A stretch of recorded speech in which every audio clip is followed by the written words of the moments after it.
populistas, autocratas. Centro de cibernética do Exército, Sim. eu fico imaginando, tem um coronel tuiteiro lá, tem vários militares com diversos perfis falsos que ficam lançando, aí tem aqueles bots que entram no Twitter e tal. Isso é um pedaço. Mas não é só lançar, é o fato de que eles têm e ameaçar. capacidade... O Vilas Boas faz um tweet ameaçando sim, o Supremo. Mas né? de detecção em tempo real de todo o tráfego, de tudo que está tráfego, né, de tudo que está acontecendo, das várias redes. Tem gente, tem material para fazer isso. Não é só tá isso, entendendo? Piero, olha só. Se isso aí está em coordenação, colaboração com os gringos, lembrando que a gente tem um general brasileiro como número 2 do US Southcom, isso daí o cara calibra com a Big Tech dos Estados Unidos, as redes sociais, Facebook, Twitter, o que é impulsionado, visualizado, e que, pelo contrário, é invisibilizado.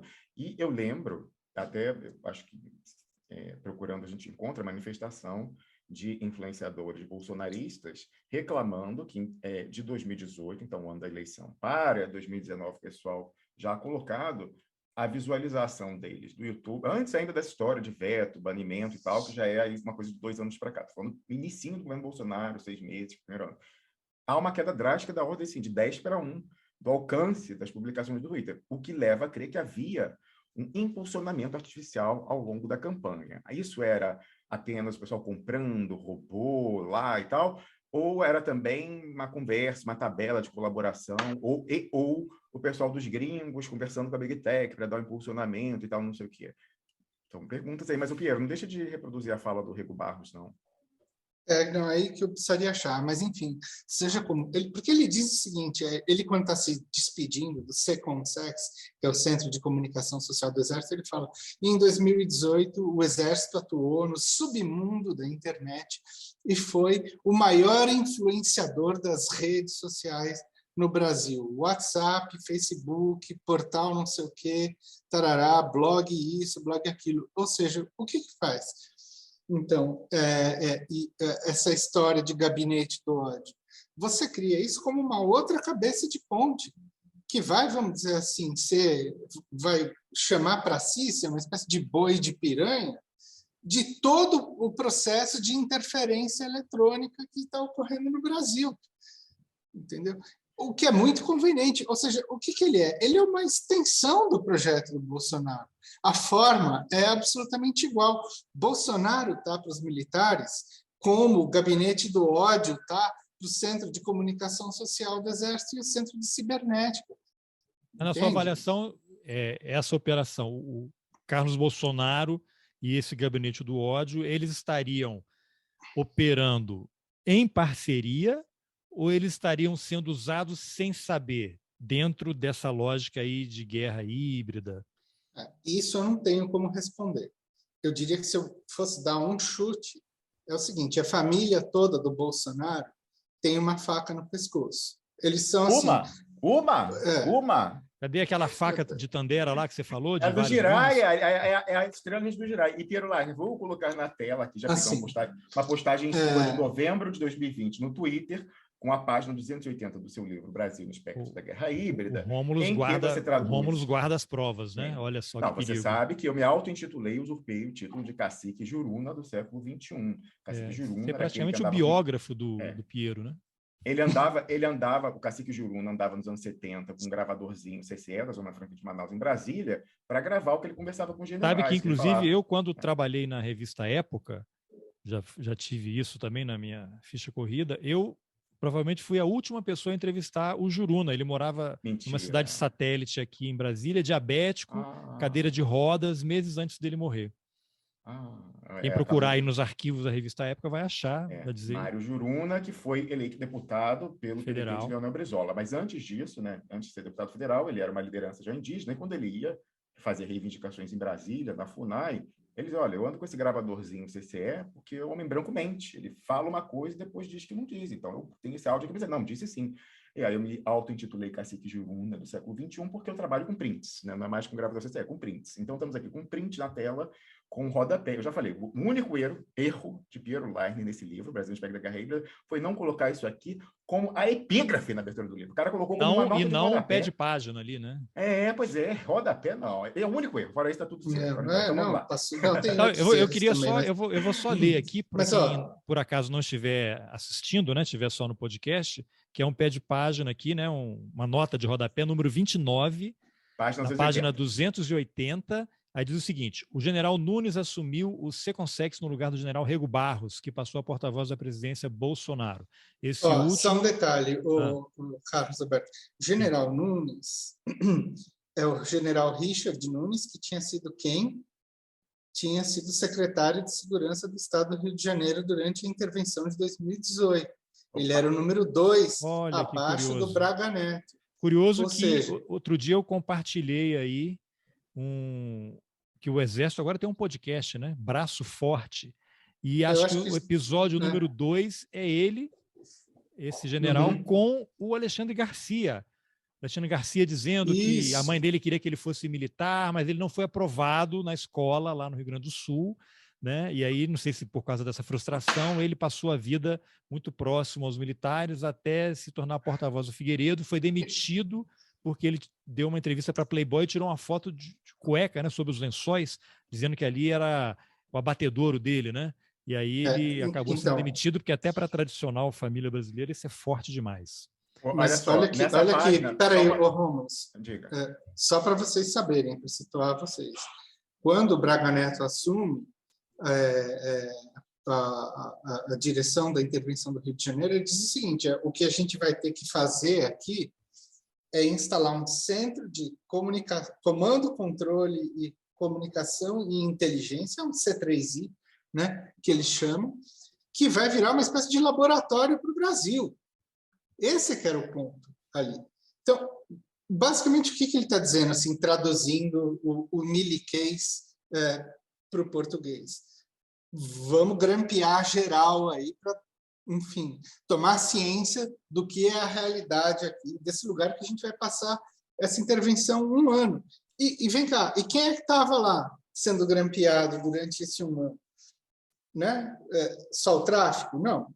Milícias, políticos ligados a milícias. Bom, eu não vou falar mais porque é fácil de deduzir. Todo mundo que usa a internet, celular. E só para finalizar aqui, a frase é: no último discurso... Opa, entrou aqui, o tempo já está virando.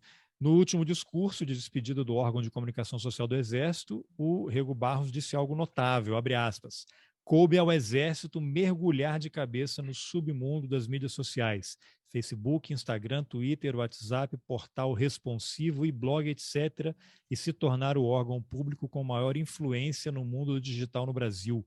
Exigiu sangue frio na interlocução sem rosto, típica da internet, suor à frente do teclado e lágrimas de emoções pela conquista do cimo. Fecha aspas. Eu posso fazer uma pergunta, ainda com a imagem na tela, para você ver que eu não estou acrescentando nada. Como se mergulha sem rosto no WhatsApp? Eu queria saber como você se torna o maior influenciador sem rosto do WhatsApp. Aqui, ipsis literis, tentação numa solenidade pública. Fakes, né? Robôs? Como que se mergulha de cabeça no submundo do WhatsApp na comunicação sem rosto? O gabinete do ódio é o Carluxo sozinho? Ou é um bando de pessoal lá? Só no GSI tem 1.200, né, encaralhado hoje em dia. Esse pessoal antes estava fazendo alguma coisa. Pergunto, eu queria que ele respondesse, estamos aqui fazendo, né, um registro público, mas, por favor, General Nunes, responde como se mergulha de cabeça no submundo do WhatsApp na comunicação sem rosto, se tornando o maior influenciador digital em 2018, no ano da eleição. Pronto. Bom, então, né, colocado as coisas nesses termos, o que a gente vê? A gente vê que, na verdade, você tem uma construção que já está sendo feita desde lá de trás, que embute terrorismo eletrônico, ameaça às eleições, hackeamentos. Russos já estavam nessa narrativa. Então, o que acontece nessa hora? Tudo bem, a viagem já estava marcada faz tempo, ninguém podia prever. Mas essa é uma daquelas coisas que você junta a fome com a vontade de comer. a situação foi absolutamente perfeita e bem-vinda para eles consolidarem uma narrativa, né, de que o Bolsonaro agora está se aliando aos russos para promover um ataque à eleição. Coisa que já estava sendo, vamos dizer, vamos só falar, isso é reiteração de um discurso que já estava rolando faz tempo, só que agora você inclui um cenário internacional que dá verossimilhança a essa história.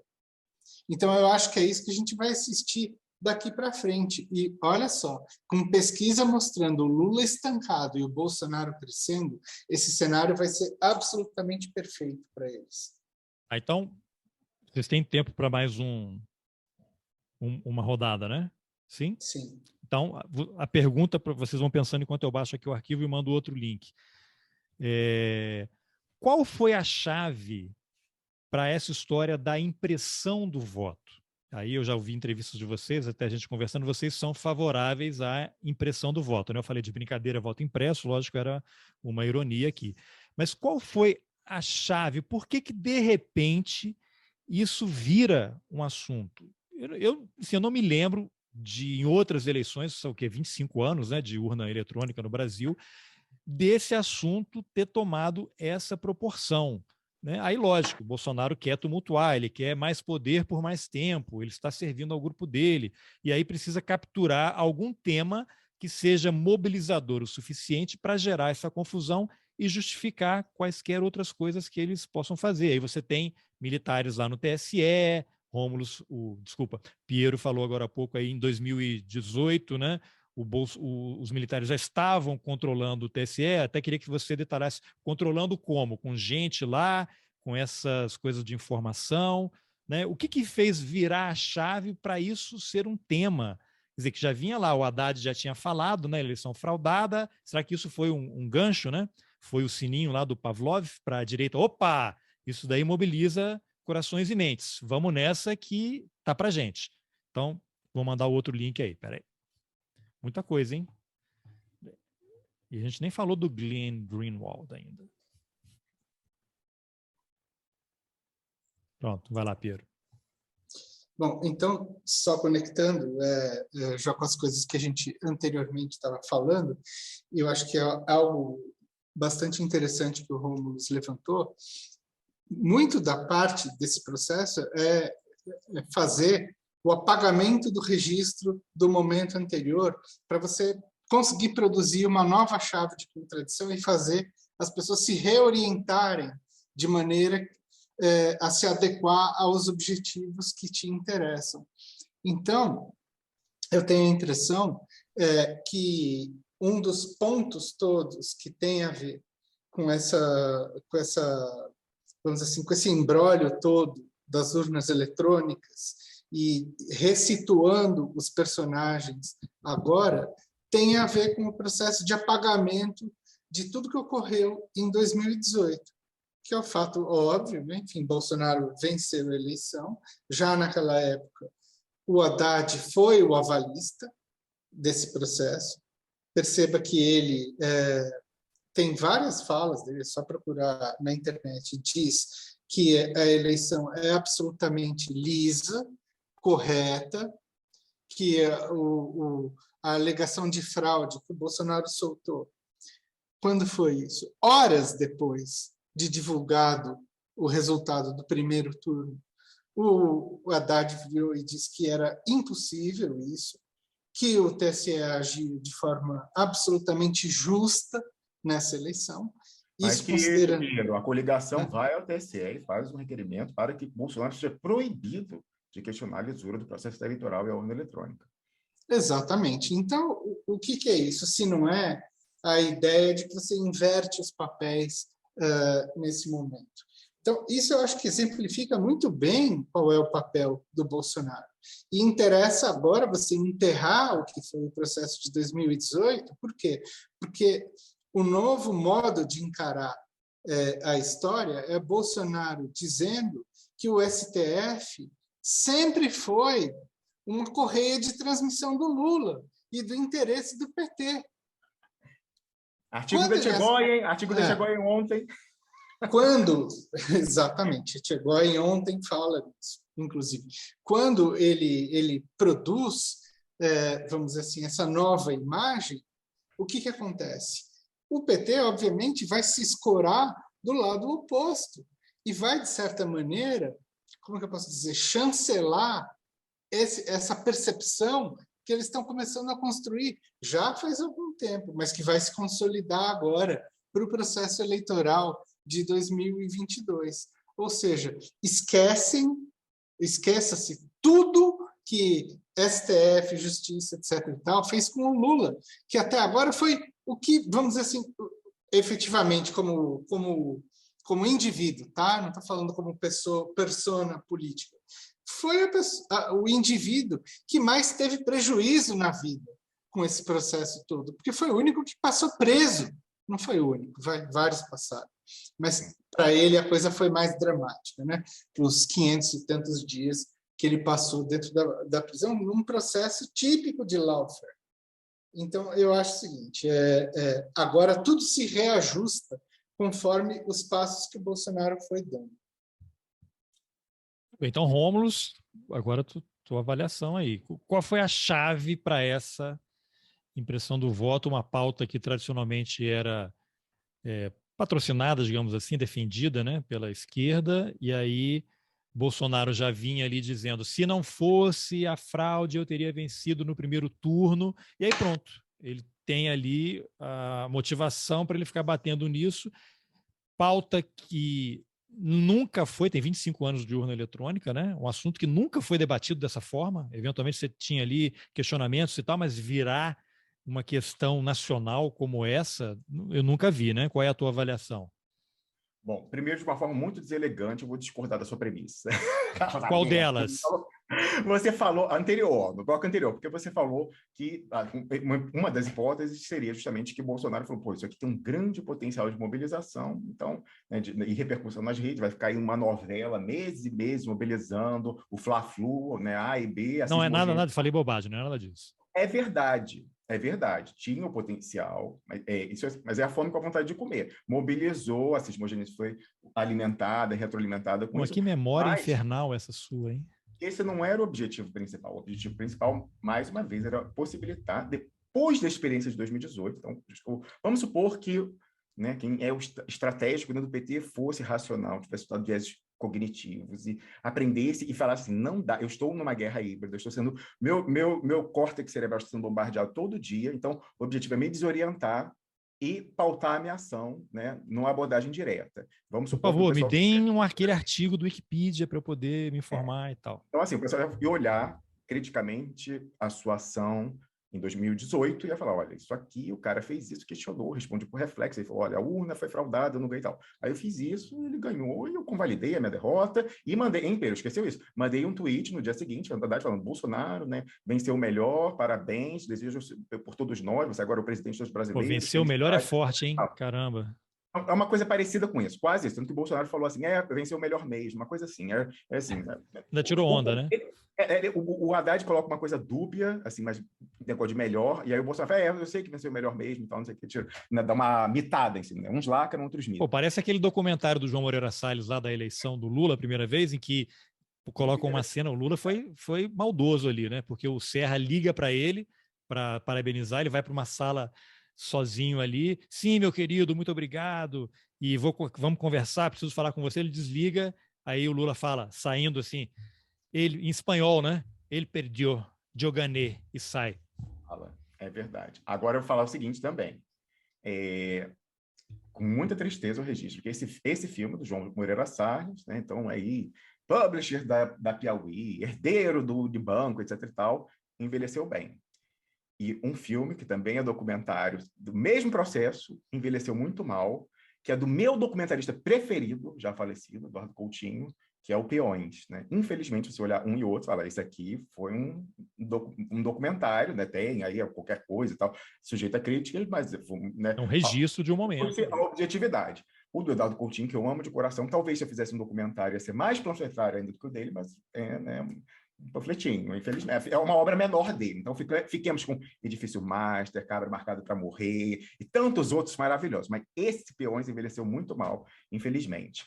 Bom, como eu dizia, eu discordo da premissa porque, de fato, teve tudo isso, mobilização da rede e tal. Então, assim, mas há outras pautas, estamos nessa guerra cultural, então podia falar menino veste azul, menina veste rosa, podia falar Jesus Cristo na goiabeira, podia falar de aborto. Você sabe que o Barroso tentou incendiar o Brasil com o aborto. Ele está tentando, talvez esteja na gaveta para sair aí próximo. Talvez quando ele preside o STF, ele para de votar, né? Mas assim, ele tem já o voto pronto do Roe Mas versus como você bem Wade. lembrou na última entrevista, quem está na presidência faz o quê? A pauta. Verdade. É verdade, olha.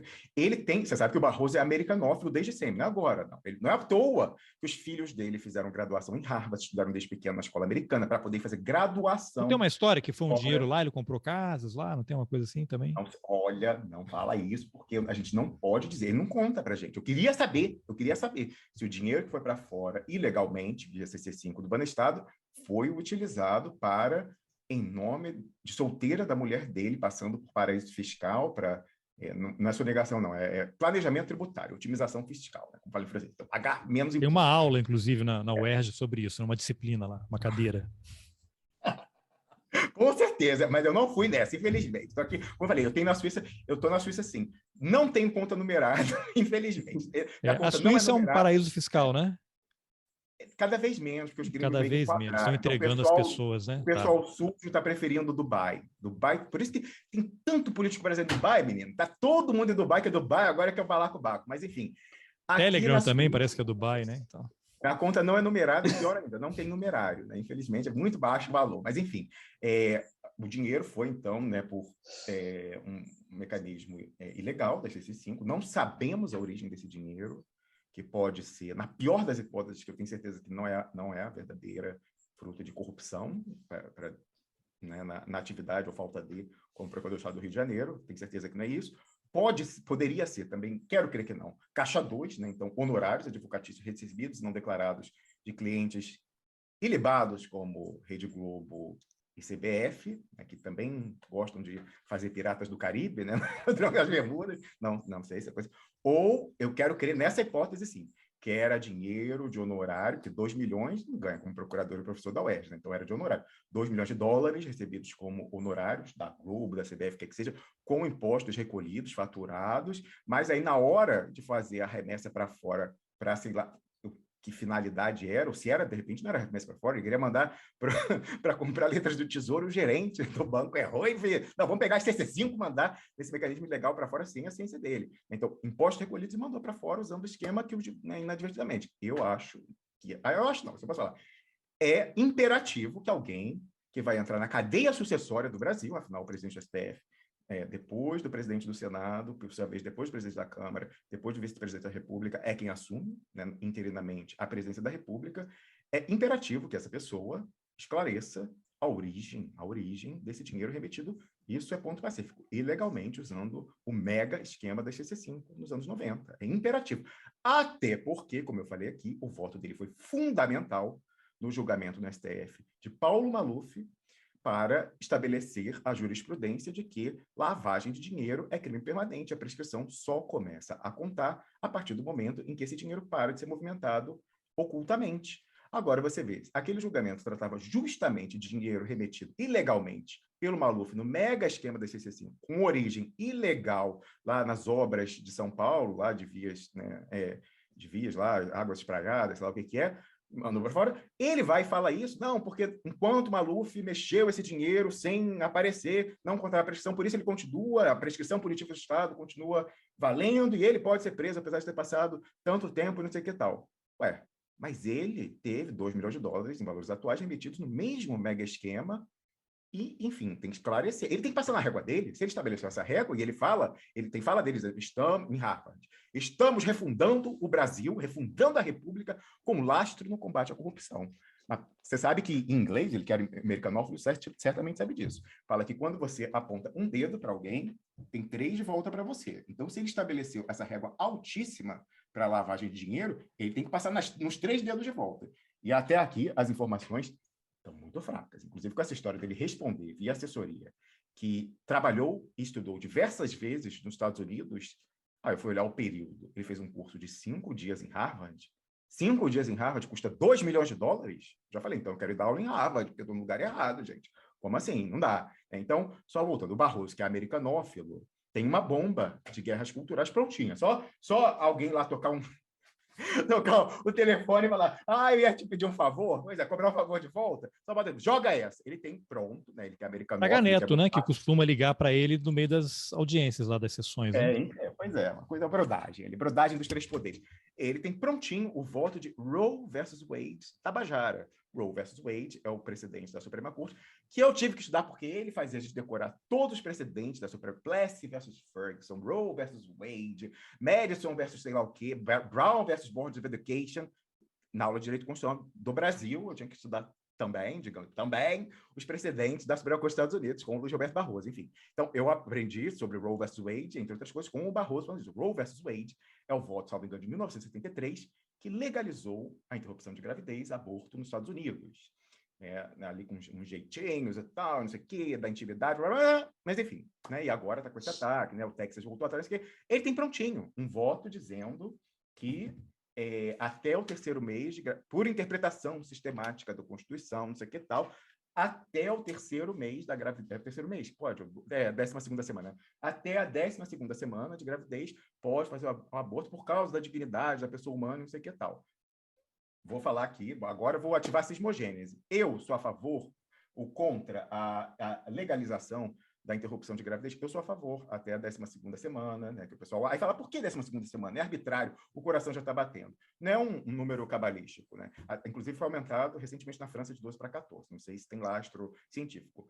Até a 12ª semana, aquele proto-ser não tem sistema nervoso central. Então, se você supõe que sistema nervoso central é o que faz sentir dor, angústia e consciência, até a 12ª semana não há isso. Então, é por isso que foi escolhido 12ª semana, não é por outra questão. A partir dali, haverá consciência, dor, angústia e protoconsciência, o que quer que seja. E aí, na Suprema Corte dos Estados Unidos foi decidido, e na França, lá com a lei do aborto, da Simone Veil também, história, é meio que uma praxe internacional a história da 12ª semana, 3 meses de gestação, é até onde pode. Aí tudo bem, eu sou a favor disso, pessoalmente, eu acho que tem que ser, primeiro, descriminalizado, e segundo, eu acho que tem que ser legalizado essa possibilidade. É a minha opinião, não é o objeto do programa discutir isso. Pelo visto, é também a opinião do Barroso, não sei se porque ele quer ser americano, quer ser o relator de Roe versus Wade Tabajara, no STF, mas ele botou que a Constituição, numa interpretação sistemática, determina que até o 12º mês de gestação pode haver interrupção. Me desculpe, nada autoriza essa extrapolação. Não vem com essa história. O cara está simplesmente legislando, está no papel do Congresso Nacional. Eu posso dizer se a Constituição consagra o direito absoluto à vida do ser antes de nascer, desde a concepção, como é, por exemplo, na Argentina, antes do aborto era assim, ou né, o nascituro está protegido desde a concepção até depois do parto, não sei o que. Não. Eu não posso dizer isso, não vou nem entrar nesse mérito. Agora, não dá para uma pessoa me dizer que uma integração sistemática da Constituição, com separação dos poderes, ele pode escrever um texto dizendo que no direito brasileiro, é legal, constitucional e em observância à dignidade humana, interrupção de gravidez com essa exatidão, até a 12ª semana. Não dá. Então, assim, o cara quer relatar o Roe versus Tabajara. Então, numa ligação dessa, se precisavam mobilizar a rede Fla-Flu, ia ser muito melhor que o voto impresso. Falou, Barroso? Conversa aí com o nosso general na assessoria da presidência, pauta a história do aborto e tal. E, meu amigo, se ia ficar, já estava reeleito o Bolsonaro com pandemia, sem pandemia, marciano, segunda vinda. Olha, aborto é quente. E até reforça aquela história lá do Bolsonaro, né? Ele quer jogar fora das 4 linhas, né? Olha a Colômbia, o que fez aí, a reação que teve na América do Sul inteira. Então, vou dizer aqui que o Barroso, que já é esse anti-Bolsonaro, não é o anti-Bolsonaro, é o Barroso, virou o Barroso. Então, tá aí, olha, vamos deixar registrado aqui para tentar furar a primeira. Não é profecia autorrealizada, é profecia que tenta se frustrar. Tá guardadinha a bomba, aí, né, a detonação cognitiva, guerras culturais desse voto Roe versus Wade Tabajara do Barroso. Vai ser usado no momento mais oportuno pelo pessoal ali na sala de guerra. Então, assim, poderia ter sido isso. Então, havia alternativas. Na verdade, mais uma vez, era essa coisa da desorientação, tem o homem-bomba, o espantalho, que o Bolsonaro sabe que ele tem a grande habilidade de gerar consensos. Gerar consensos ao contrário. O que ele abraça, todo mundo, ou quase todo mundo, é contra. Então, o sujeito abraçou a bandeira da impressão do voto, da auditabilidade, transparência do sistema eleitoral, bomba. Todo mundo que passou 2018, esqueceu essa jogada e falou, não, agora a gente é contra e tal, não sei o quê. Porque assim, se orienta, multiplicando por -1, apenas o que o Bolsonaro pauta. Ele pauta, só um detalhe. Ele posiciona inversamente. Só um detalhe, um parênteses. Foi tão poderoso esse negócio, em termos de fazer certos esquecimentos serem produzidos, que assim que começa a esquentar a guerra Bolsonaro-Barroso por conta da história do voto, todo mundo do PT esqueceu automaticamente o que foi o voto do Barroso na suspeição do Moro, que foi um voto que ele literalmente chamou o Lula de criminoso e o PT de organização criminosa, quase que dizendo ali que esse partido devia ser jogado na clandestinidade. Mas, de repente, a camiseta Jesuí Barroso, ela, enfim, estava ali. Fecha parênteses. Nas redes sociais, eu vou, então, retweetar ao longo do dia, um dos filhotes acadêmicos de Piero lá, o Guilherme Lemos, recortou essa fala do Barroso nesse julgamento. O julgamento justamente que determinou a incompetência territorial do Sérgio Moro, e aí, com isso, né, deu esse mandrake. Olha a história que eu falava da estrela ninja do Jiraiya, que é vários gumes. A versão que ficou da solução jurídica do Lula, ela tende ela possibilita o emprego do viés de confirmação de todo mundo. Então, o PT, para sua bolha, fala que Lula foi inocentado, porque a pretensão punitiva não existe mais, então, por definição, você não pode punir estar inocentado, e para sempre, o Sérgio Etchegóin, ontem, o Sérgio Moro, em todas as suas falas, que estavam falando, não, ele não foi inocentado. Uma tecnicalidade, a malandragem dele, conversa de corredor com aquelas raposas gordas do STF, para poder, mais uma vez, se tiver impunidade, vergonha, isso é uma vergonha, né? Boris Casoy, isso é uma vergonha, a impunidade no Brasil. Então, a estrela ninja do Jiraiya tem um gume customizado para cada bolha poder seguir dizendo o que já falava e vai seguir falando. Então, esses diversos tons de cinza são muito interessantes nesse contexto aí desses ataques cognitivos para gerar esse tipo de posicionamento. Isso é só um dos exemplos, né? Então, em vez de inocentar cabalmente, não, pega essa história territorial ridícula sobre todos os aspectos, como assim? Sem incompetência territorial, como é que durante 5 anos ninguém viu?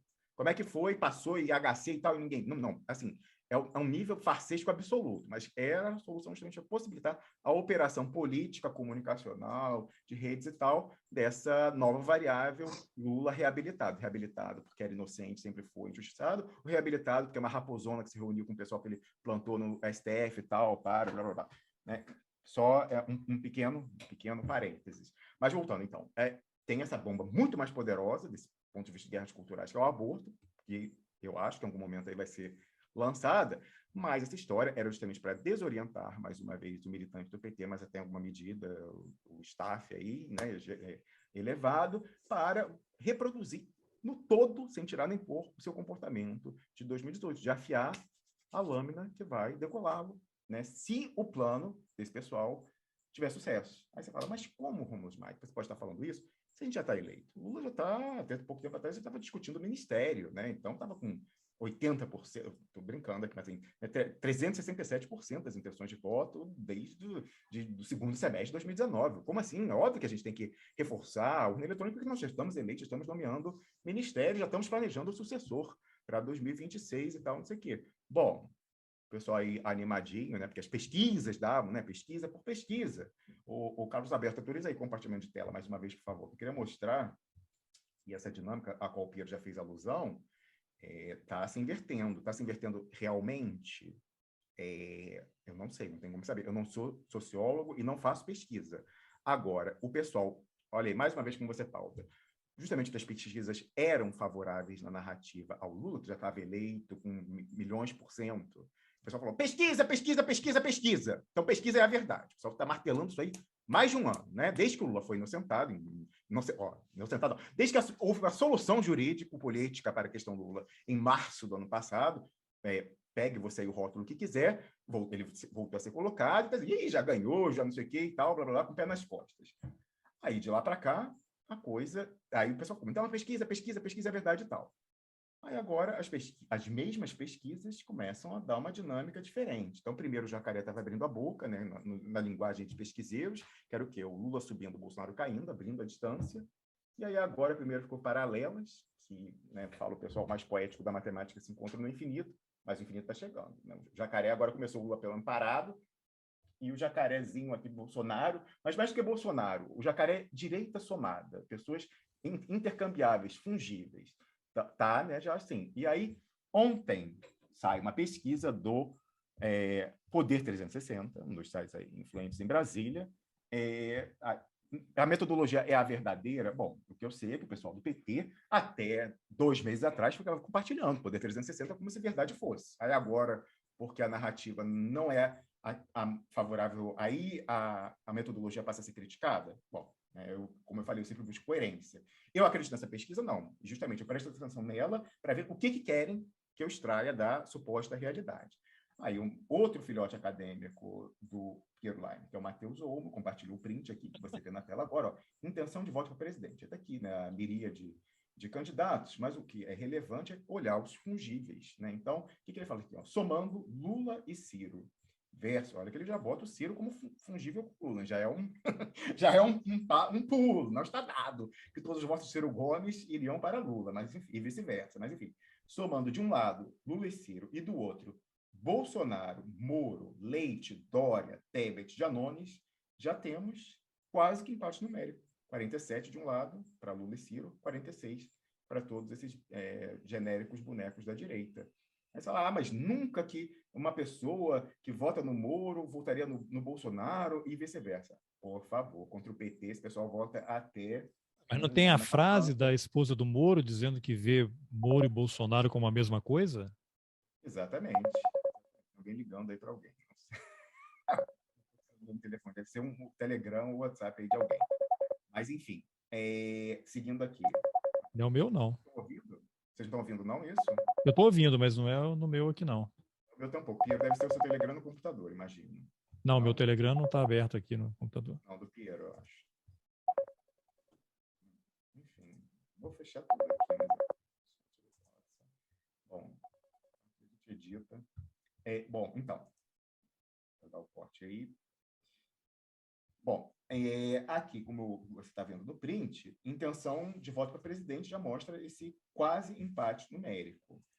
Isso a gente ainda está há meses com todas essas cartadas passíveis de serem jogadas, inclusive, no limite, no extremo, o voto do Barroso, Roe versus Wade Tabajara, aborto. Como o Piero lembrava, vamos ver o efeito que isso teve na briga política na Colômbia recente, né? Então, e há outras aí. Olha, na 2018 estava dado, né, que o Haddad estava eleito, alguns até se exaltaram, que ia ganhar no primeiro turno, não sei o que e tal, e teve facada, teve tanta coisa, né? Assassinato da Marielle, então, tem tantas coisas imponderáveis e tal, que são deliberadamente ou não, tornam-se operações psicológicas, né? Um verdadeiro bombardeio cognitivo, que não tem como dizer isso. Agora, antes ainda de entrar em toda essa possibilidade de operações de incentivos e desincentivos cognitivos, a gente já tem aqui, segundo o Poder 360, um quase empate numérico entre o teto do Lula e o teto da direita, né? Então, seguindo essa tendência, essa trajetória, se aqui o jacaré finalmente, né, os lábios se encontrarem, cruzar, tirar agora a tela,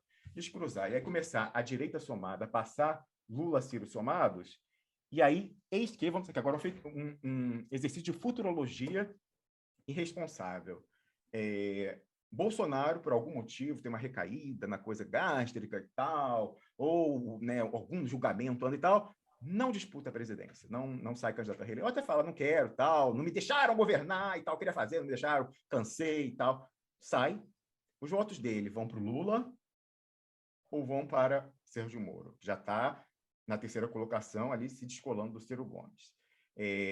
Aí, mais um exercício aí possível. O general Milton Mourão já plantou, né, um pessoal dizendo que ele vai se licenciar da presidência da República, tem que se desincompatibilizar, inclusive até o período aí de março, abril, sei lá, quando cai esse ano, para disputar o Senado no Rio Grande do Sul. Vai ser o Senado mesmo? Ou ele pode concorrer à cadeira de vice-presidente agora, já que o Bolsonaro não concorre, como vice do Sérgio Moro? Essa é uma loucura. Mas porque não foi agora? O Sérgio Moro compartilhou a fala do Mourão chamando o Putin de nazista, de Hitler? Então, rapaz, olha a brodagem. Tu fala assim, mas vamos ver que loucura sua. Bom, se loucura ela não é minha. Por quê? A gente está antenado em comunicações, e-mails, tal, trocados por oficiais do Exército, da Ativa, da Reserva, coronéis e tal.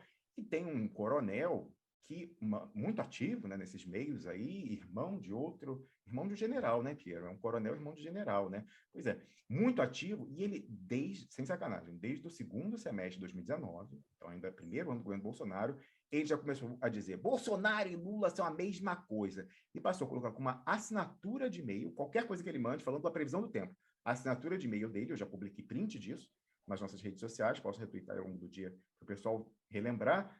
Ele colocava solução para o Brasil. Bolsonaro e Lula são a mesma coisa, com fotinhos, dois com careta, assim, tal. A solução para o Brasil é Sérgio Moro, presidente, Hamilton Mourão, vice, e general Santos Cruz, ministro da Defesa. Eu olhava aquilo e falava: mas que maluquice, como que o general Mourão, que é vice do Bolsonaro, pode ser vice do Isso em 2019? Moro? 2019.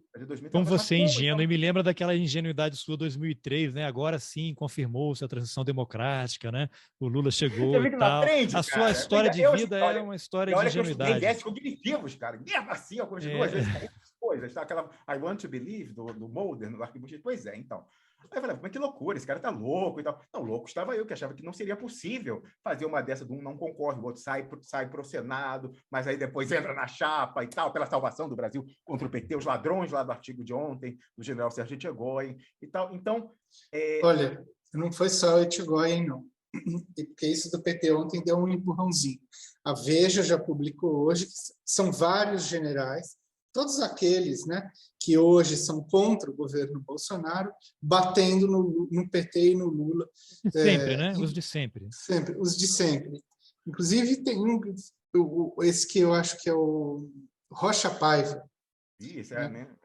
General. Né? Ele diz: como estratégia para tomar o poder e implantar o seu sonhado regime socialista totalitário e liberticida, o PT considera indispensável subjugar as Forças Armadas, transformando-as em tímidas marionetes do partido. Falo isso por causa da história da charge do Vilas Boas, que é uma charge de mau gosto mesmo, cadeira de rodas, que foi publicada em algum lugar aí do PT. Mas você veja o nível de tiroteio cognitivo que está indo para tudo quanto é lado. Olha só, o tempo aí está terminando, a gente vai ter que cortar, mas eu vou deixar então uma pergunta no ar. Lendo o artigo de Etchegoyen e a subscrição dessas palavras, de ladrão, quadrilha, que acabar com as Forças Armadas, etc. e tal, do artigo de Etchegoyen e desses e-mails, redes dos militares e pronunciamentos, inclusive um do general Mourão, dizendo que o Lula é pior que um ladrão de celular, então está decidido que esse camarada não volta. É um pronunciamento disso quando era candidato ainda, em 2018. É crível que esse pessoal vá cruzar o braço e dar a você, cara brasileira, a possibilidade de escolher livremente, sem nenhuma influência externa indevida, dar a caneta para esse cara ser o comandante em chefe das Forças Armadas. Então, esse pessoal que está chamando de ladrão, chefe de quadrilha, não sei o que e tal, qual é a cara deles, com os recrutas lá no dia seguinte, de falar: agora eu tive que meter meu rabinho entre as pernas, porque quem manda é o Nine, é o 9 dedos e tal, o ladrão. Eu estava falando ontem que era ladrão, não sei o que e tal, mas agora a democracia falou... Isso, né? Que o Barroso também falou isso, né? No plenário, Sim. né? O próprio Barroso. Sim. Tá, então corta aí. Esse pessoal, você acredita que ficará inerte, já dando aqui 47 e 46, ficará inerte esperando a sua resposta, se eles devem ou não bater continência para o ladrão? Bom, a gente está aqui há 3 dias já gravando, as pessoas não perceberam porque tem cortes, mas eles precisam ir embora, tomar banho. Rômulo vai fazer uma cápsula criogênica, uma coisa assim. E quase verdade, a gente tem mais... depois a gente dá detalhes. Tem mais 10 minutos, aí já fica lançado aqui. Eu vou revelar agora, então, antes da resposta aí. O magistrado misterioso, que as pessoas estão enlouquecidas querendo saber, que a gente mencionou, que é o cara que não é mais magistrado, mas ele é um cara que operou para que o judiciário não rediscutisse a lei de anistia e que infiltrou lá e falou em tom de galhofa que colocou na Constituição artigos que não foram votados, esqueceram de votar, ele fala: na hora de imprimir, vai aqui, ó, tal. Que é o Nelson Jobim, né? Então, muita gente já tinha acertado e tal, né? Não sei se vocês querem comentar alguma coisa sobre isso. Era só o nome a encarnação da sinergia, aquela sinergia, porque o sujeito, né, é jurista, né, de formação, foi ministro do STF, foi presidente do TSE, e olha que interessante o gancho aí. na qualidade de presidente do TSE, foi o primeiro que, foi que nem o Barroso, vestiu a camisa para ir no Congresso fazer articulação política enquanto magistrado para enterrar a primeira tentativa de impressão do voto, foi aprovado pelo Parlamento Brasileiro, ele deu jeitão e tal, não sei o quê. Isso está detalhado no artigo cujo link eu vou indicar daqui a pouco, que a pesquisa não é meu artigo, é do Ederson Schmidt, um historiador lá da Universidade Federal de Santa Catarina. Você, no caso, não pega trechos e coloca como seu, você realmente dá o crédito. Mas eu acho fundamental.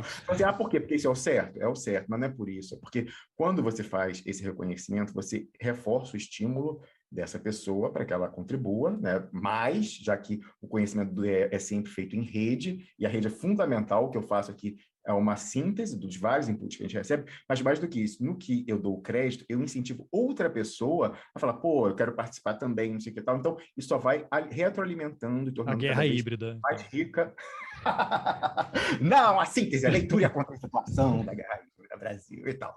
Mas então, né, essa questão Jobim. aí, a gente estava falando... Bom, Jobim, ele é encarnação por quê? Então, ele foi da STF, né, presidente do TSE, ele foi ministro da Justiça do Fernando Henrique, foi do Fernando Henrique, ele foi da Justiça, não foi? Foi. E da defesa do Lula, né? Ministro da Justiça do Fernando Henrique, ministro da defesa da Dilma Rousseff. Do Lula. Da Dilma. Lula também, não, do Lula, mas no começo do governo Dilma ele foi. Da Dilma também. Ele ficou. Aí que tá. Aí a CNV melou.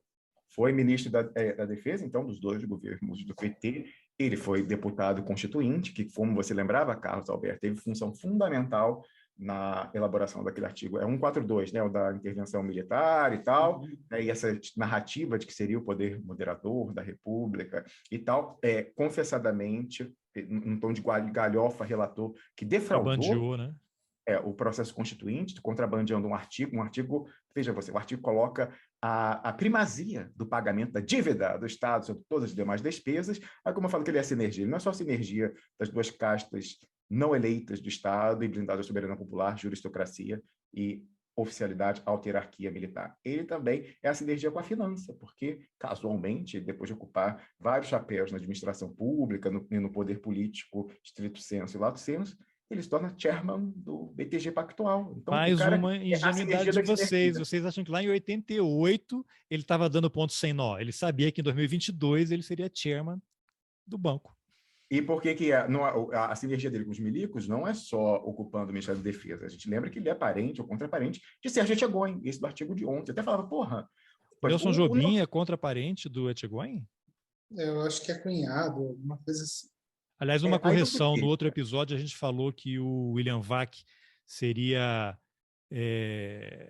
genro do Oliveiros, depois um amigo meu me mandou, ele é afilhado, né? O Oliveiros casou com a mãe do William Vac, fica a correção aí. Afilhado não, como chama? Enteado. Mas eu não sei se ele era padrinho também. Eu tinha falado isso. A minha memória, eu tinha falado. Isso. Eu acho que é padrasto e tal. Você não é muito bom nessa de ingenuidade, né? De não... que eu sou fã do Arquivo X. Você acredita nas pessoas, né? Tal, pois é. Eu lembrava da Maria Lúcia falando disso, Piero. Sabe? Só um parênteses aqui que eu lembrei que é engraçado. Foi quando teve aquele vazamento daquela imagem no Jornal da Globo, do William Vac, sendo racista, né, e falando isso aqui e tal, e foi demitido, acho, da Globo, ou foi colocado na geladeira por conta disso. Aí as duas coisas. A Maria Lúcia Montes, orientadora do Piero, já falecida, ela fala assim, porra, mas nem gozado o William Vac se manifestar dessa forma quando o padrasto dele, o Oliveiros, era alguém mulato, né? Então, assim, é uma coisa curiosa. Então, por isso que eu lembrava do padrasto e tal, não sei o quê. Mas, então, saindo desse parênteses, está explicada a questão aí do Jobim, aí, como a gente só tem poucos minutos, já fica lançado aqui, já revelamos o magistrado misterioso, vocês já disseram que não ouvi vocês falarem, vocês não são dugnistas. Não, o Piero falou, não gostaria, se pudéssemos escolher, não estaríamos morando em Moscou, até porque com essas sanções deve estar um saco. Estou entendendo isso como um não, então, é isso, né? Para acalmar a fúria do pessoal que me... Mas da onde tiraram que nós seríamos dugnistas? Assim, mas precisa tirar de algum lugar? Não. Não precisa. E a confirmação é uma então, delícia. Só para esclarecer, né? Aí fica aqui, se os ouvintes e os espectadores acharem que vale continuar futuramente outro episódio, mandem mensagens para o Rômulus pedindo, queremos mais um crossover do Roteirista Duplo Expresso. Aí a gente combina futuramente, caso tenham ficado insatisfeitos com as explicações e com a conversa aqui, né? Então fica aí a dica. E agora, aquela pergunta que vocês não deram ainda. Você quer garantir o engajamento da rede do DS, da cismogênese, tem a cismogênese do mal, mas tem a do bem também, né? Cismogênese é coisa... Não tem, a rede só funciona quando você pode zoar. É que nem Fla-Flu, campeonato. Só funciona o engajamento num campeonato longo, por pontos corridos e tal, porque você pode zoar o torcedor do time adversário. Então, não é só torcer para o seu, você quer também poder zoar. Então, tem que ter essa coisa, a interação entre os rivais. Por isso que rede social, o Twitter é um sucesso, e o Trump que lançou a dele, nunca vai ter o efeito que ele tinha no Twitter lá. Por quê? O Trump fazia um tweet dele, era milhares e milhares de comentários dos apoiadores e dos detratores, primeiro um elogiando, outro xingando o Trump, e depois entre si, infinito, perpétuo. Na rede, que é só Trump, você é maravilhoso, não engaja, você vai, já entra, fala... Todo mundo acha que ele curtiu, maravilhoso, ok, sim, também acho. O engajamento, a cismogênese é fundamental, o engajamento. Então, aliás, esse é um bom ponto, Ramos, para talvez supor por que o WhatsApp não é suficiente. Para o terceiro episódio, atenção, ouvintes. Por que o WhatsApp não é suficiente para ganhar uma eleição? Ele pode até dar uma ajuda, entendeu? Mas ele não tem esse tipo de engajamento contrário, ele não fura a bolha. A exponencialidade dele é insuficiente. O Telegram é idem. Não faz aquela minha tia que já votava no Bolsonaro voltar com mais vontade. Não só, ela só vota uma vez, não tem como ela pode ter muita vontade ou pouca vontade. Não sei, porque o hacker pode entrar... Não é? Por isso que vocês defendem o voto em papel. Eu não sei se eu estou exagerando aqui. O voto não é em papel. Aquela urna, eu sei. Vou deixar vocês falarem rapidamente antes do Rômulo ir para lá, mas aí eu quero acrescentar o seguinte. Essa história, até o TSE, pessoas do TSE que trabalham com TI explicam lá por que é impossível, não sei o quê e tal, tem essa discussão toda. Eu queria que vocês dissessem por que vocês defendem a impressão do voto. E aí, uma coisa que o cara do TSE, que eu ouvi uma entrevista, não lembro o nome agora, ele diz o seguinte: imagine uma sessão eleitoral que, por acaso, tenha, de uma região que tenha muitos eleitores do Bolsonaro. E aí, eles vão lá de propósito, votam no Lula. O cara vota no candidato que ele não quer de propósito, a hora que cuspiu o voto, ele fala, mas eu sou eleitor do Bolsonaro, como é que a urna está colocando aqui no papel o voto no Lula? Teve um hacker que entrou e alterou o resultado. Olha, eu teria muito interesse, te peço que me mande o link dessa manifestação, que é mais um registro. Foi um podcast, assunto, já tem meses isso, em que o cara explica isso, uma coisa assim deliberada para tumultuar.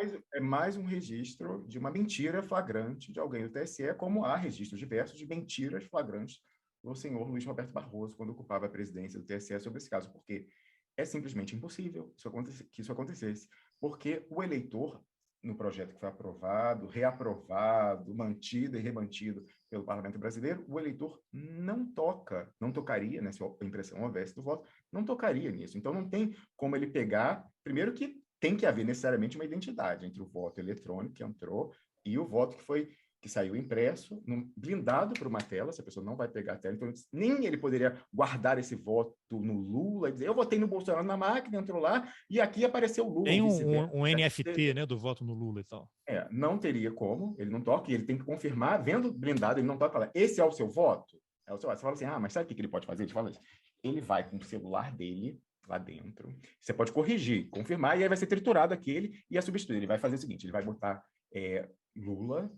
Aí ele vai com o celular e fala, olha aqui, gente, eu estou votando o Bolsonaro e está saindo no papel Lula. Aí depois ele vai, ou não, né? O objetivo era só isso. Então ele vai e fala assim, não, mas eu quero dar o voto no Bolsonaro, tritura aquele e bota o voto verdadeiro do Bolsonaro.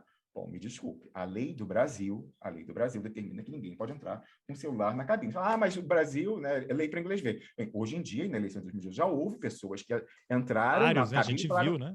Falaram exatamente isso. Olha aqui, eu estou votando... Qual era o número do Bolsonaro? Sei lá, 20, sei lá o quê? 17. Estou votando 17, está saindo 13. Então, não muda nada com relação ao status quo. E mais do que isso, você falou, mas a região era bolsonarista, e aí no boletim da urna, no final, vai dar que ela virou petista. Bom, isso já pode acontecer hoje, o boletim de urna já poderia sair, não entendo no que a impressão do voto blindada, se há uma identidade necessária entre o voto impresso, guardado para fins de auditoria amostral, e o voto no agregado eletrônico, no que mudaria com relação ao status quo? Primeiro, com essa história de sabotagem, né, e guerra comunicacional com vídeo, já tem tudo isso. Ou dá uma de arquivo X, a urna já está toda preparada, e aí na tela, para brincadeira, para enganar as pessoas, vai aparecer a pessoa em que ele votou, mas é só para o cara achar que votou no candidato dele, o resultado já está pronto. É importante. Teoria da conspiração, né? Como eu falei, o Carlos, talvez se você puder abrir a compartilhamento de tela, porque, obviamente, estou sendo muito injusto com tudo que foi feito e reunido de conhecimento sobre a trajetória política e administrativa dessa saga da impressão do voto dos anos 90 até aqui, uma bandeira tradicionalmente de esquerda, sobretudo identificada com o saudoso governador do Rio de Janeiro, Leonel Brizola, né? O Paulo Henrique Amorim até cunhou a expressão papelzinho do Brizola, para se referir a essa contraprova do voto, mas que é o seguinte, nós somos a favor, grosso modo, do quê? Da transparência e auditabilidade eleitoral, em caso, no concreto, possibilitada pela impressão individual do voto para fins de contraprova. Por quê? Não é possível, isso é fake news. Aí fala, aquela questão também, está sujeito a opiniões pessoais. O que é auditoria? Aí fala, não, temos 15, 20, 30 mil auditorias, hoje em dia já no TSE. Bom, a auditoria, por definição, pressupõe que o meio usado para fazer o contraste é independente um do outro, até, principalmente, em quem conduz o processo. Então, não dá para quem faz uma coisa ser o auditor dela, por definição. Então, mas o TSE tem uma sessão... Não, se o TSE organiza o processo e é o auditor, não é auditor. Não Por é isso que o Exército começar. precisa auditar a eleição, entendi. Entre outros. Né? Agora, mais do que isso, não tem como você auditar cruzando a mesma fonte, a aeroeletrônica que cruza, né, o boletim da urna no agregado que sai do eletrônico é cruzado com o eletrônico. Não, isso não é. Então, você tem um registro autônomo, autonomizado, independente, que é o do individual, né? Então, tem que ser individual, não pode. No registrador agregado já tem hoje o veto impresso no agregado, que é o boletim de urna que sai lá. Não adianta, se ele está reproduzindo o que está necessariamente, o que está já processado dentro da máquina, não serve para fim de auditoria. Então, você tem aqui o individual, que no projeto de lei seria auditado, seguindo o princípio de amostragem, em urnas sorteadas, etc. e tal, não seria sequer feita a contagem em todas as sessões, etc. e tal, mas a possibilidade de você fazer o cruzamento independente, aí hoje que a gente não está nem indo para o extremo de ter uma auditoria real de haver a necessidade de uma contraprova e ela ser conduzida por um ente diferente, digamos assim, a academia, né, um consórcio de universidades públicas, com a OAB. Não estamos falando disso. Esse cruzamento seria feito pelo próprio TSE. Então, assim, os mais talibãs da auditabilidade sequer poderiam ser 100% satisfeitos com isso. Mas até isso não pode. Né? E, assim, quando o pessoal recorre... Aí que é o problema. Quando o pessoal... Né, aí tem a coisa pragmática. Por exemplo, Barroso começa a dizer assim, no que tiver esse voto, aí vai virar judicialização, todo mundo vai questionar, porque aqui supostamente seriam bolsonaristas, mas o voto sai lulista, então vai criar a judicialização das eleições no Brasil e tal. Bom, vamos fazer um exercício de direito e realidade institucional comparada, Luiz Roberto Barroso. Você começou... Barroso que já falou recentemente que o Exército está no processo eleitoral para garantir a democracia no Brasil. Frase dele. Tem 1 ou 2 semanas. É verdade. Ele começou a carreira dele na UERJ dando aula de direito internacional privado. Vamos fazer exercício de direito comparado? Bom, primeiro que o Brasil já é excepcionalíssimo nessa história de urna de primeira geração, que é essa que não tem a impressão do voto. É o BBB, né? Campeões aí dos BBB. Brasil, Bangladesh, Butão, Brunei, sei lá, um desses assim, são os únicos no mundo, né? Então, realmente, é que nem a jabuticaba, um tesouro nacional repudiado injustamente pelo restante do mundo. Mas, fora isso, outros locais, então, que não são parte do BBB, desse clube privilegiadíssimo, e tem ou a impressão do voto, ou o voto no papel mesmo e tal, isso? É judicializado ao ponto da eleição ser inviabilizada, alguma coisa assim? Por que nos outros pode, nós não poderia? Uma pergunta. Mas, então, mesmo que essa consideração fosse correta, por que a gente não foca os nossos esforços de discussão, se há uma boa-fé nessa discussão, nesse problema que está colocado? É possível até que aumentasse. Então, vamos ver meios de atenuar esse risco. Não. Aí eu fico né, com a pulga atrás da orelha e revoltado quando autoridades mentem. Você acabou de citar um exemplo de uma pessoa do TSE mentindo, que está dizendo que mentiu foi eu, está mentindo claramente. O Barroso tem... Eu vou só fazer uma correção que eu estou em dúvida se foi um acadêmico que participa desses grupos de estudo ou um servidor do TSE. Então, fica em suspenso, eu vou procurar o episódio e vou colocar aqui, para a gente não ser injusto também com o cara, né? Mas provavelmente ele pensa a mesma coisa. Muito bem. Pois é. Então, para concluir, o Barroso flagrantemente mente, descaradamente, mentiu e mentindo nessa história. Então, dizer assim, a volta do voto impresso.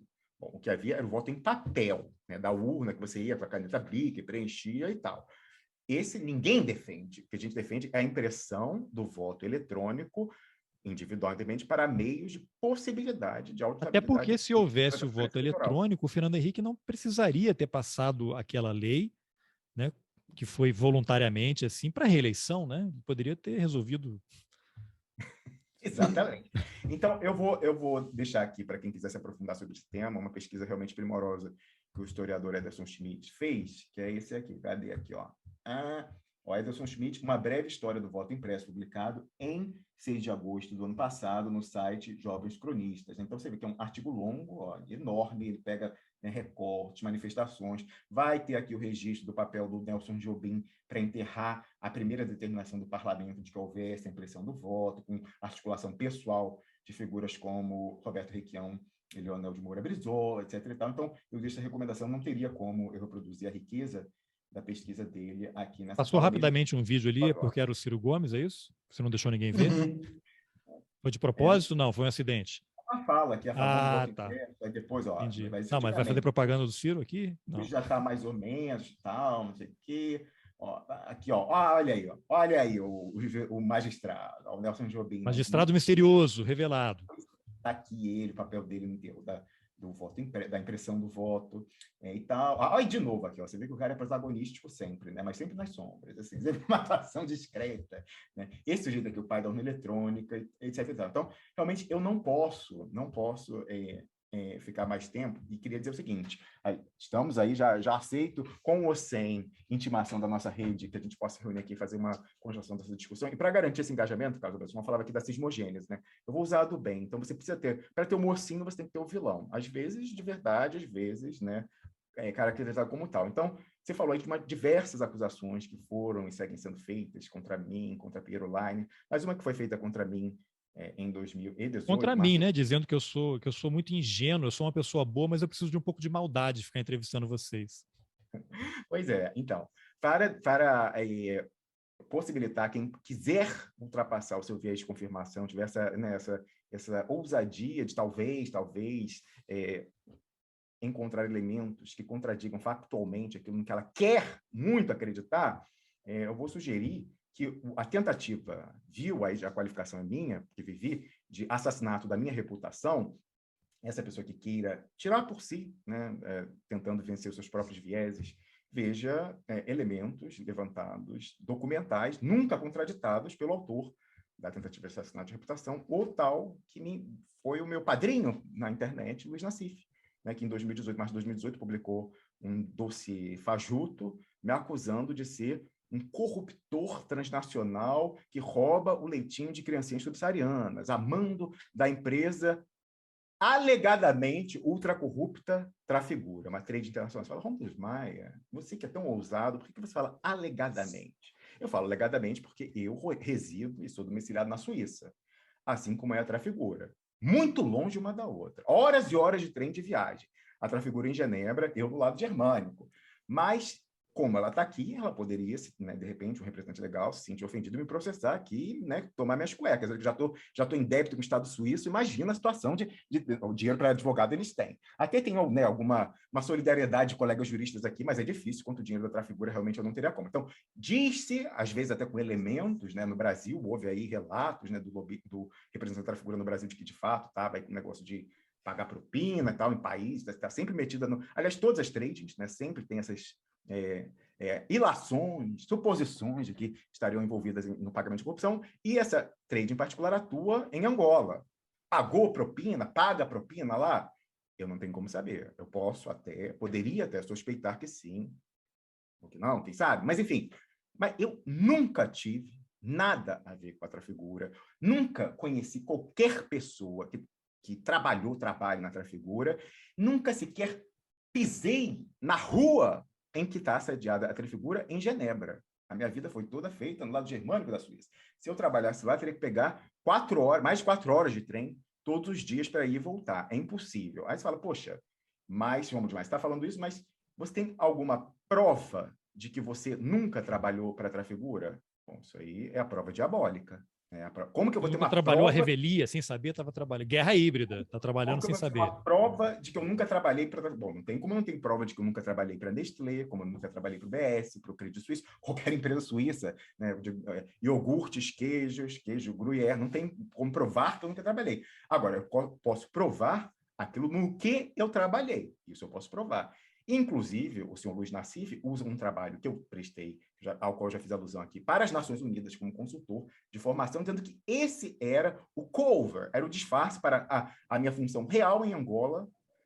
Gente, eu botei a foto no artigo, assim, a cara do jovem ingênuo. Mais ingênuo ainda, gente. Mais ingênuo, não tinha... Hoje em dia eu já tenho uns fios brancos, não tinha... Era um nerdzão, assim, tal, dizendo que eu fui lá para corromper generais de Angola e tal, não sei o quê. Assim, sequer verossímil né? Você vê a minha cara ali no Palácio das Nações gravando o e-learning, você ri de uma coisa dessa. Mas mais do que isso, eu fui atrás da pessoa que me contratou nas Nações Unidas. E olha, graças a Deus é americano, mas fala... Ih, é americano. Aí já americano. Lógico, americano vai salvar o corpo de tráfico. Enfim, né? Via de confirmação tá aí. Estou dando as razões para você, se quiser aplicar o seu via de confirmação, falar que tudo que eu estou dizendo, documento é forjado, etc. e tal. Mas, enfim, ele fala português, eu falei, olha, sim, né, que é o Timothy Sullivan, tá rolando isso aqui, olha esse artigo aqui.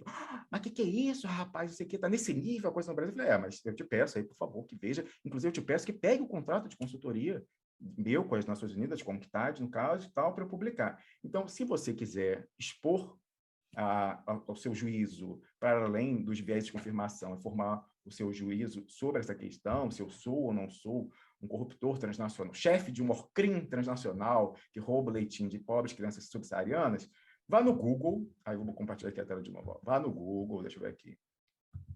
Esse que é importante também. Vou deixar depois nas informações ao link, você já me mandou, né? O link da história toda, eu vou deixar lá nas informações do episódio. Já vou chegar atrasado na minha câmara criogênica, mas olha lá. Você vai chegar com 100 anos a menos. Barroso. Assim, essa referência é importante, que eu falei do Barroso, do julgamento, do dinheiro, que ele nos tentou explicar, mas ficou pior ainda. Tá aqui, você joga no Google, olha. Barroso, lista Banestado. Aí o primeiro resultado é esse aqui, você vai abrir, vai para um link do DR, perigoso, o DR, Hackers Rules e tal. Aí tem essa fotinha aqui maravilhosa que alguém da rede fez, tem que eu pedir, se você... Então, Barroso, na nota de $1, pois é. Aí tem Barroso, ministro do STF tenta explicar. Podiam ter feito numa nota de $3, né? Ia ficar melhor. Título, Barroso, ministro do STF tenta explicar seu nome na lista do Banestado, mas, 3 pontinhos, a coisa saiu muito pior. Leia o artigo para entender por quê. Foi publicado em 2 de setembro de 2020 e, Carlos Alberto, quem nos assiste, foi o motivo de um segundo ataque hacker no nosso site que tirou do ar por mais de 24 horas. O primeiro foi quando a gente publicou o listão do Banestado em junho daquele ano. Em setembro eu publiquei esse artigo aqui com o nominho do Barroso. Aqui, para ficar registrado para todo sempre. O nominho do Barroso no listão da CC5. Aquela altura, R$1.646.000, que em valores atuais são $2 milhões em valores atuais. Aí aqui, outro, né, então é importante essa referência, o voto dele lá no STF, dizendo que corrupção, né, lavagem de dinheiro é crime permanente, para poder mandar o Maluf para a cadeia. Cadê aqui? Eu vou pegar aqui embaixo, ó. Tá? Isso aqui foi ele em... não, esse é o curso que ele fez lá de 5 dias, que supostamente poderia justificar uma remessa de $2 milhões. Ó. Aliás, o curso, olha aqui, o curso custava 5 mil só. Tá aqui lá no site. Eu peguei no site de Harvard, sou chato. Fui lá, botei o print de Harvard, 5 mil, mas de alguma forma ele disse que isso poderia ter justificado uma remessa ilegal de $2 milhões. Mas aqui a notícia é de 23 de maio de 2017, no portal Conjur. Quem está só escutando aqui o podcast, depois eu sugiro que entre lá no canal no YouTube para olhar as imagens também. Exatamente. Aí está aqui, ó. Lavagem de dinheiro ocorre enquanto houver movimentação, diz a STF ao condenar Maluf. Mas quem que se destacou nesse julgamento? Luiz Roberto Barroso. Então, está tendo movimentação ainda desses $2 milhões remetidos ilegalmente? Qual é a origem desse dinheiro? A gente quer saber, a gente quer ter a tranquilidade de quem vai ocupar um lugar na sucessão presidencial, Barroso. não é sujeito a ligações não republicanas, quem quer que seja, muito menos general, amigo ou inimigo, certo? Então, ele tem que passar na régua dele, né? Ele botou o dedinho, né? Então tem 3 contra ele. Barroso, a explicação sua, digamos que não ficou a contento. Então, é importante registrar isso aqui, dar essa dica, mas o que eu queria dizer é o seguinte, você que quer tirar a prova, se é ou não é, se Romulus Maia é ou não é um corruptor transnacional aí, que rouba o leite das Deve pobres. ser uma máscara que vai sair Pepe Escobar atrás, quem que é? Então, o Ouro de Moscou, né, do Dugin, então, pois é, então, tá aqui, ó, não, esse é o outro, né, cadê, gente? Tá aqui, ó. Você joga no Google, documento ONU sepulta Nassif. A liberdade, tem direito, gente. Então, como legítima defesa da ONU. Aí botei aqui, ó, publicado em 31 de dezembro de 2018, foi o meu presente de ano novo para ele, 2019 e tal. Aí tá aqui, esse banner sensacional que fizeram, né, o rei da fake news. Aí tá aqui, documental ONU sepulta Luiz Nassif, o caso, duplo expresso Romulus Maia. A data eu já dei. Aí aqui tem um resumo, mas eu vou deixar, então tá aqui, ó, o e-mail que eu recebi de volta do Timothy Sullivan, né, que, como você vê aqui no seu endereço de e-mail, trabalhava e trabalha ainda na UNCTAD, no Palácio das Nações em Genebra, se dizendo chocado com a tentativa dessa interpretação. Ele colocou em inglês, mas eu publiquei em inglês original, e a minha tradução, né, livre tradução em português, para que você veja, né, só aqui, acho que uma parte que está grifada, eu acredito que resuma a ideia. Né? Então, Timothy Sullivan das Nações Unidas, é o seguinte, ó, o programa e missão do senhor Brilo, é o meu nome de batismo, Rômulo Brilo, foram organizados pela UNCTAD, Nações Unidas, e financiados por Fundo de Desenvolvimento da União Europeia, sem envolvimento de qualquer empresa privada, em geral, ou da Trafigura em particular. Aí conclui a mensagem, pulando aqui, ó. Espero que esta mensagem e o documento em anexo possam ajudar a pôr fim a tais acusações mentirosas contra o senhor Rômulo Brilo ou na militância Romulus Maia. Está aqui o perfil dele no LinkedIn, para você ver que eu não criei um e-mail fake e tal. Se quiser, pode consultá-lo, né? Fazer lá a checagem. Que mais? Sim, aqui o meu contrato de consultoria com as Nações Unidas, minha assinatura, a data. Olha só, essa pessoa aqui, esse team, gente, praticamente um team, fala sério, deve ter 27. Essa pessoa ingênua.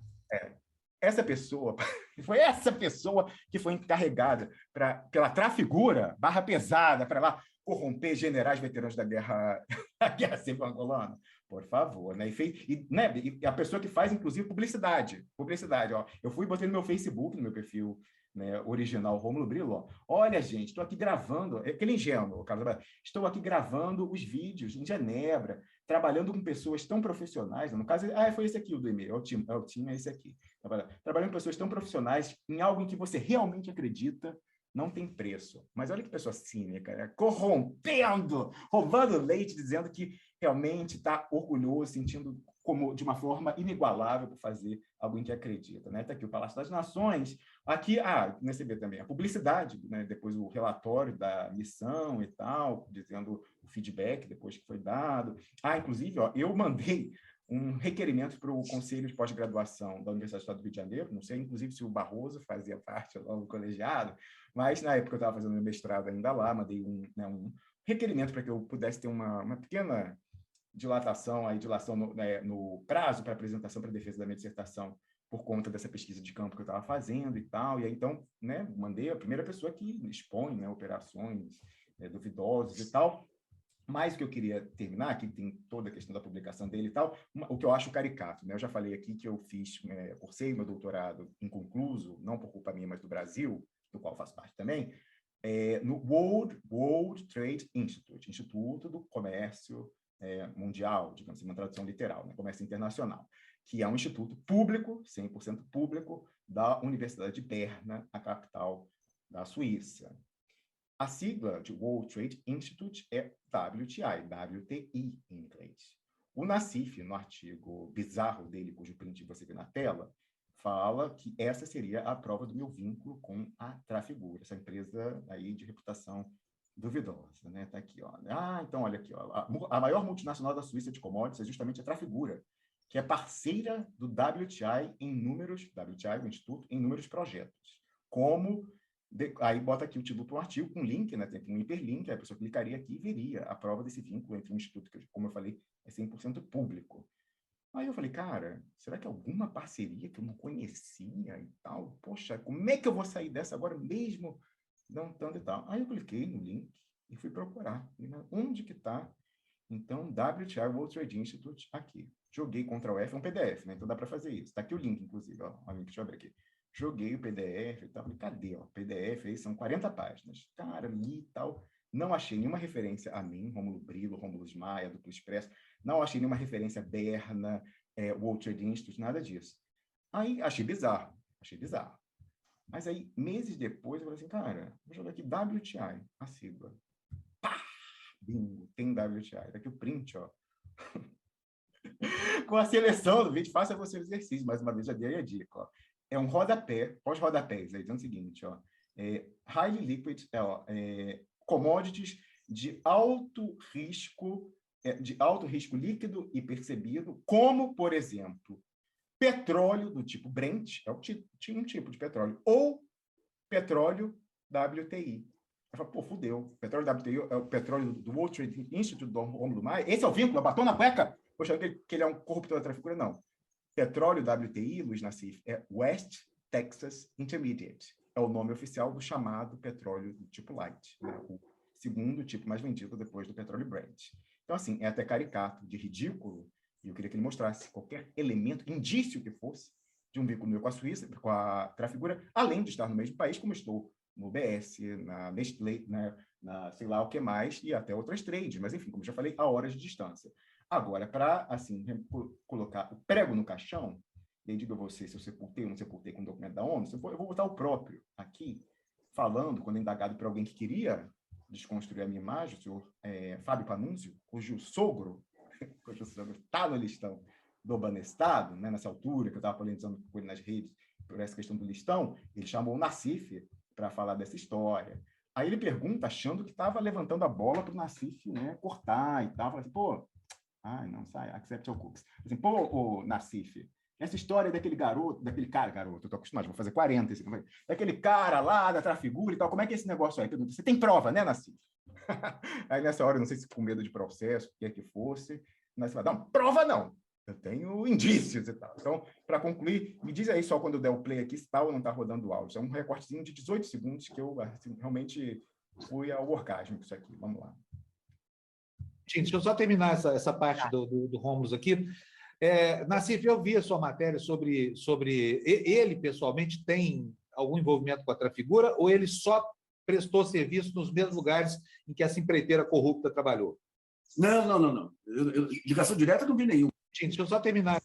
Ligação direta não vi nenhuma. Eu queria que visse a indireta, a alegada, o que quer que fosse. Enfim, essa é a referência que eu não podia deixar de fazer ao preço de, veja como eu prezo por essa questão. Então, eu peço vocês, personal, que achou insuficiente essa tentativa de reputação e quer ver mais treta com o pessoal, outras pessoas que nos atacam por outras razões e tal, manifeste na rede, compartilhe muito esse vídeo para a gente poder ter, quem sabe, uma terceira edição aqui dessa conversa maravilhosa com Piero Leiner, minha cara metade intelectual, e Carlos Alberto Júnior, aí o host, apresentador do Roteirista, a quem eu agradeço mais uma vez imensamente o convite. Muito bem. Não sei se o Piero quer fazer uso das suas 4 horas restantes para falar. Não, acho que talvez valha estender mais uma rodada, quem sabe. A gente vamos pode aqui, ainda sempre à disposição. Vamos aguardar aí as repercussões que virão em breve, mas já fica aqui, por mim, a gente pode fazer isso, desses encontros aí, algo periódico, porque dá uma bombada. Inclusive, eu vi a primeira postagem do Rômulo foi surpresa, né? E os expressionautas ficaram enlouquecidos. Ó, coraçãozinho para essa galera maravilhosa, essa rede é melhor, não tem paralelo. Muito bem, então agradeço aí muito. Tem outros assuntos que a gente poderia falar mais, detalhar, mas vai ficar aí para a nossa próxima rodada. Obrigado, Rômulo. Obrigado, Piero. Obrigado, valeu, Carlos. Valeu, abração.